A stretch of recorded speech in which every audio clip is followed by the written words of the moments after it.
अजहर साहब, आप ब्रेक से पहले बात कर रहे थे कुछ। मैं सिर्फ एक यही बात कर रहा था कि भाई ये 9 मई के वाकयात में इन्वेस्टिगेशन ये सारा हमने रुकवाया है, हमने तो कोई नहीं लिखवाया। आपने देखा इसमें जमानतें लेने में आम आदमी के लिए कितने मसाइल रहे। टेरिस कोर्टों में एविडेंस पेश करनी थी, भाई वो जाकर पेश करते, ट्रायल चलाते। कोई इनके पास यानी जो पीडीएम की हुकूमत थी जहाँ जिसका महमूद मौलवी साहब एक तरह से हिस्सा थे, वो सारा मुकम्मल करते और उसके बाद निगरान हुकूमतें। हमारा क्या ताल्लुक है, हमारा तो कोई कंसर्न नहीं है। हम तो वो यही तो कह रहे हैं कि जस्टिस जो डिले हो रहा है उसकी वजह से आपको फेवर मिल रहा है। नहीं, उसकी वजह समझिएगा ना, कोई डिले नहीं हो रहा। मैं आपको पहले बता दूं, उसकी वजह यह है कि इतनी एविडेंस अगर होती तो अब तक टेरिस कोर्ट के अंदर ये सारी एविडेंस पेश करके कन्विक्ट कर चुके होते हैं। देखिए बात वो करनी चाहिए। मैं तो सर वो जो लोग आए थे तोड़ फोड़ करने, जलाओ गिरा करने, वो क्या कुस्तुनतुनिया से आए थे? कौन थे सर? एविडेंस ही है ना वो। देखिए मैं फिर बताऊं आपको, मैं फिर बताऊं ना, एविडेंस अगर इतनी होनी है तो टीवी चैनल्स पे बैठकर हम बैठकर यही प्रोग्राम कर दें और सजाएं सुना दें। उसके लिए बाकायदा इन्वेस्टिगेशन है, गवाह पेश होंगे, साबित करना होगा कि उनकी इंटेंशन क्या थी, मोटिव क्या था। क्या टीवी की बेस के ऊपर तो सवाल ही कोई पैदा नहीं होता कि आप गवर्नमेंट इंस्टॉलेशंस को जलाने पे इंटेंशन देखी जाएगी कि यार ये आए यहाँ पर एहतजाज करने के साथ उन्होंने जला भी दिया। इसका जवाब ले लेना, इसका जवाब ले लेना मेरे से। आप लोग इल्जाम लगा रहे हैं पाकिस्तान तहरीक इंसाफ पे बतौर सियासी जमात के।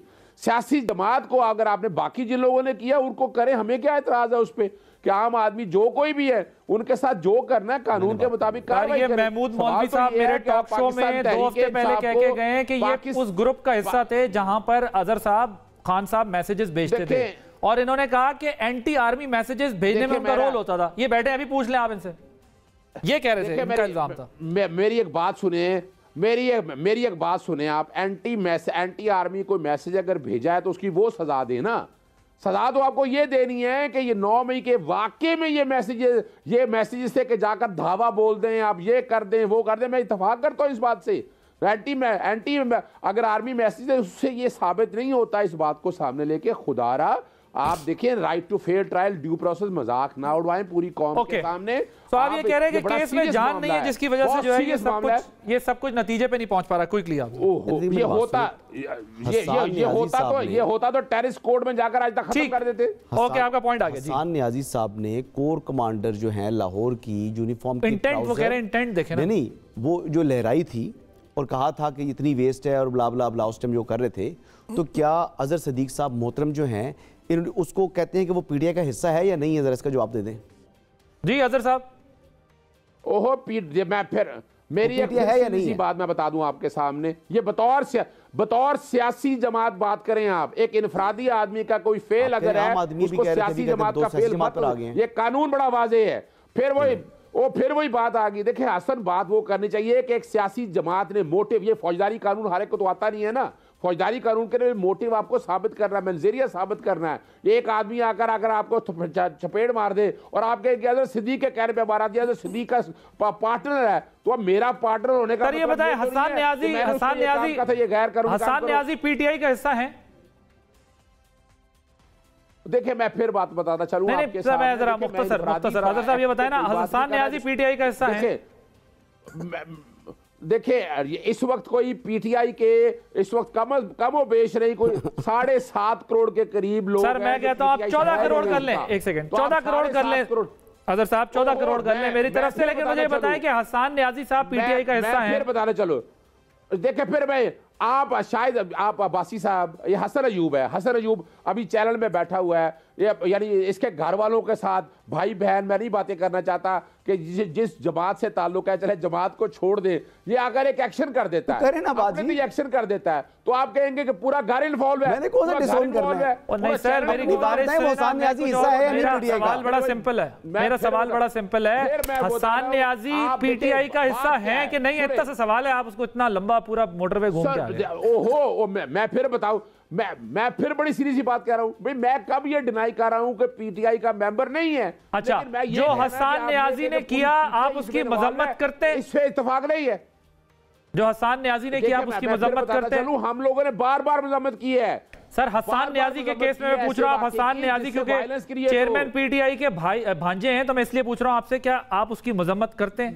देखिए मैं बताऊं, देखिए मैं फिर बताता चलूं आपको, हर वो फर्द ने जिसने कानून अपने हाथ में लिया है, जो अपनी मर्जी से काम किया, उसकी भरपूर मजम्मत योर ऑनर, इस तरह का वाकया जिसने योर ऑनर हसन न्याजी, उसकी हसन न्याजी की जाती है।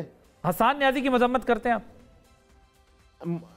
देखिए मैं फिर वही बात आ गई, मैं कोई फारसी तो नहीं बोल रहा सर, मैं तो नहीं सर, आप कह रहे हैं मैं तमाम की करता हूं, मैं पूछ रहा हूं। आप स्पेसिफिक, ओहो मैं हर फर्द की करता हूं कि जिसने ये वाकया ऐसा किया, जिसने जाकर कानून हाथ में बशमूल हसन न्याजी है, इसमें क्या फर्क पड़ता है?